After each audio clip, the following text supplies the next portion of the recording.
So hello everyone. তো আজকের ভিডিওটা হচ্ছে মিনি পেহেলগাম। এটা মানে মণিভঞ্জনের সামনেই পড়ছে। সব থেকে বেটার হবে যদি পার্ট 1 ভিডিওটা কারোর দেখার থাকে। তো পার্ট 1 ভিডিওটাতে আমাদের প্ল্যানিংটা পুরো বলেছিলাম, আর তাহলে মানে ম্যাপটা বুঝতে সুবিধা হয়।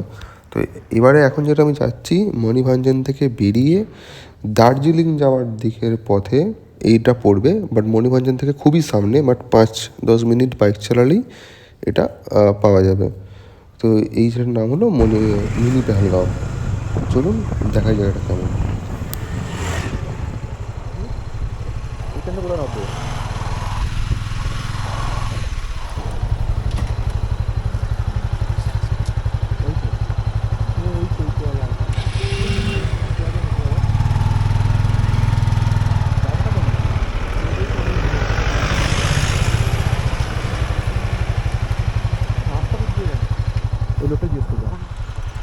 नामची मिनी पहलगाम बांसुरिया पाइन फॉरेस्ट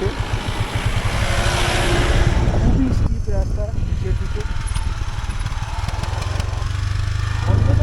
दौड़ने का नहीं दौड़ के आगे पीछे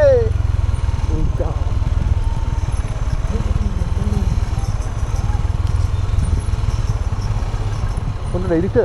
হ্যাঁ এটা নামবো, ঠান্ডা দিয়েও নামতে পারো, আগেটা দিয়েও নামতে পারো। এই গাড়িটাই তো মেন আমার এটাকে রাস্তা মুভমেন্টাম পাবে। বাঁশদুরিয়া এটা মাঠ, জায়গাটা কোথায়?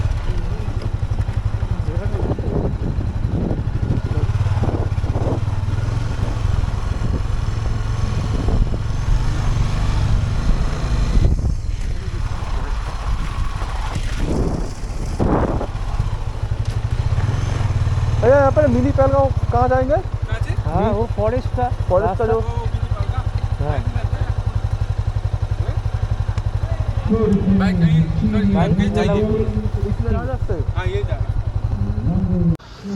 এই রোডটা উপর থেকে আছে, আর এতটাই ঠিক এই গাড়িটা যে নামছে দেখাই, এরকম এতটাই স্টিপ একটা রোড আছে, ঠিক আছে।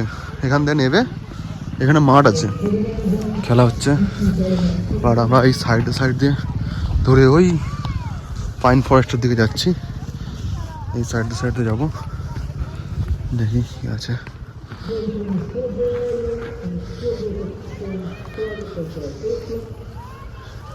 এভাবেই সব লোক যাচ্ছে সাইড দিয়ে।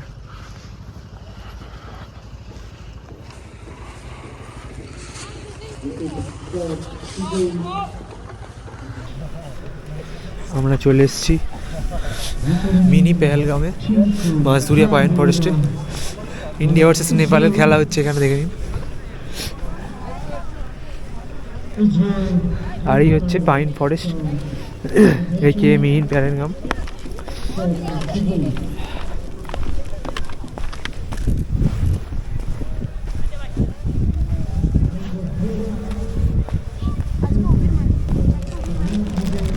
चाय और कॉफी।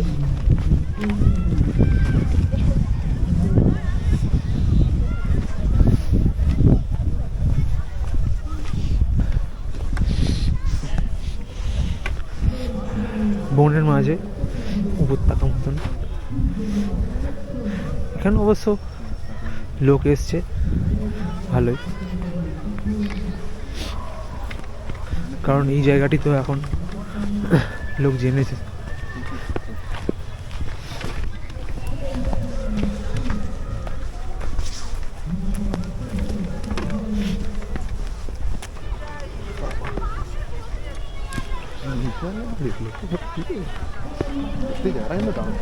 হ্যাঁ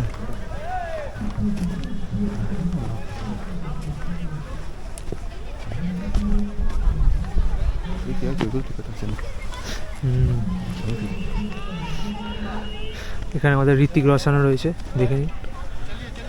সকলেই রয়েছে, ঋত্বিক রোশন আর কার্তিক আরিয়ান, সবাইকে দেখতে পেয়ে যাবেন।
মণিরঞ্জন দেখে আমরা বেরোলাম তখন 12:30 একটা বেজে গেছিলো। আর কারণ এমন একটা জ্যামে ফেঁসে গেছিলাম, তো যার জন্য টাইমটা আরও বেশি গেছিলো। তো সেখান থেকে ডিরেক্ট শিলিগুড়ি হয়ে টোটাল সোজা বাড়ি চলে এসেছি। তো এটাই ছিল mini Pahalgam. Thanks for watching. তো এরকম ভিডিও যদি আরও দেখতে হয় তো অবশ্যই কমেন্টে জানাবেন, তাহলে আমি আরও এরকম ধরনের ভিডিও বানাবো। বাই।